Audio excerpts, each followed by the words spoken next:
یوں ہی بر عظیم پاک و ہند دور نبوت کی برکات سے محروم تھا، پھر یہ کہ دور خلافت راشدہ کی برکات سے بھی محروم۔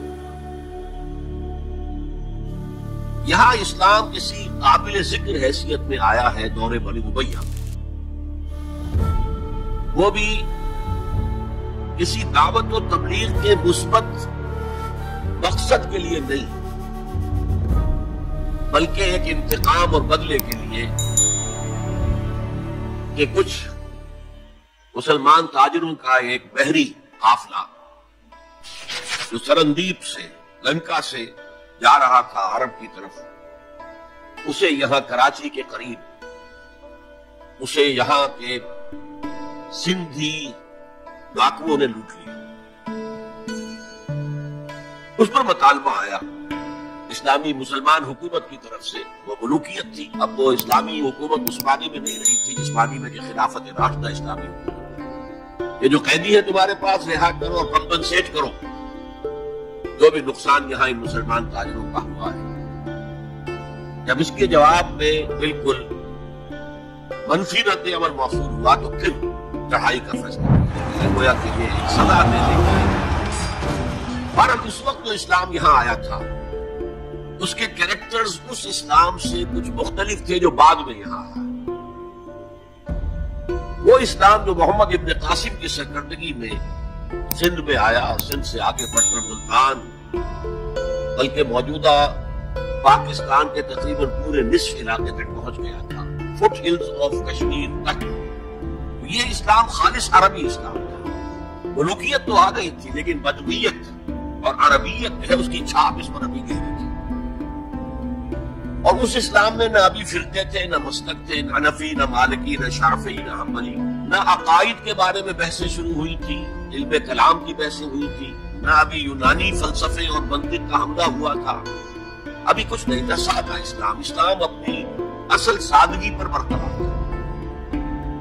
چنانچہ اس کی قوت تسخیر بڑی زبردست ثابت ہوئی، اور خاص طور پر محمد ابن قاسم کے نوجوان 17-18 برس کا نوجوان اور نہایت نیک اور پاک باز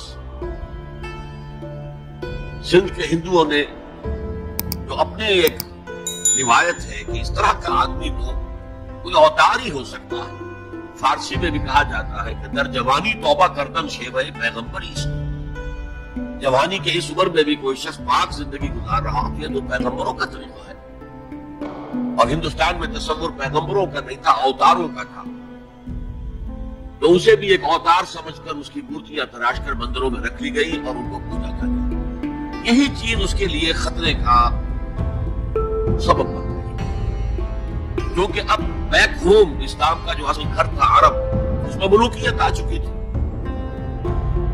اور ملوکیت کبھی اسے برداشت نہیں کر سکتی کہ کوئی اور شخص اتنا پاپولر ہو جائے کہ اسے چیلنج کر سکے۔ لہذا محمد بن قاسم کو بلایا گیا اور شہید کر دیا۔ اب اس کے بعد ظاہر بات ہے کہ وہ اسلام ریسیڈ کرنا شروع ہوا، واپس آنا شروع ہوا، اس کے کچھ اثرات اس علاقے میں رہ گئے، لیکن اسلام کی واپسی ہوئی۔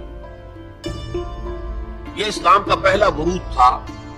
بر عظیم کی سرزمین پر۔ اس کے بعد اسلام آیا ہے 300 برس بعد، اور اب یوں آیا ہے شمال مغربی سرحدی صوبے میں جو درے ہیں، کوہ سلیمان میں، کوہ ہندو کش اور کوہ سلیمان میں، درہ خیبر ہے، درہ کوچی ہے، درہ گومل ہے، درہ بولان ہے، یہاں سے اس اسلام کی خصوصیات کچھ اور ہیں۔ ان 300 سالوں میں فقہی مسالک بھی پیدا ہو چکے تھے، حنفی، مالکی، شافعی، حنبلی، ان کے درمیان اختلافات بھی تھے، بحثیں بھی تھیں، مناظرے بھی تھے۔ دوسرے ایک خاص جو ہے تصوف کا فن جو ہے وہ بہت ترقی کر چکا تھا، اور اس میں اکثر و بیشتر وحدت الوجود کا تصور اس کی بنیاد میں موجود تھا۔ تیسری بات یہ نوٹ کیجئے کہ یہاں جو لوگ آئے وہ سب حنفی تھے، اور یہ ترک قبائل ہی تھے در حقیقت، اور ترکوں میں سے بھی غلام لوگ تھے، اسی لیے پہلا خاندان مسلمانوں کا یہاں خاندان غلامان کہلاتا ہے۔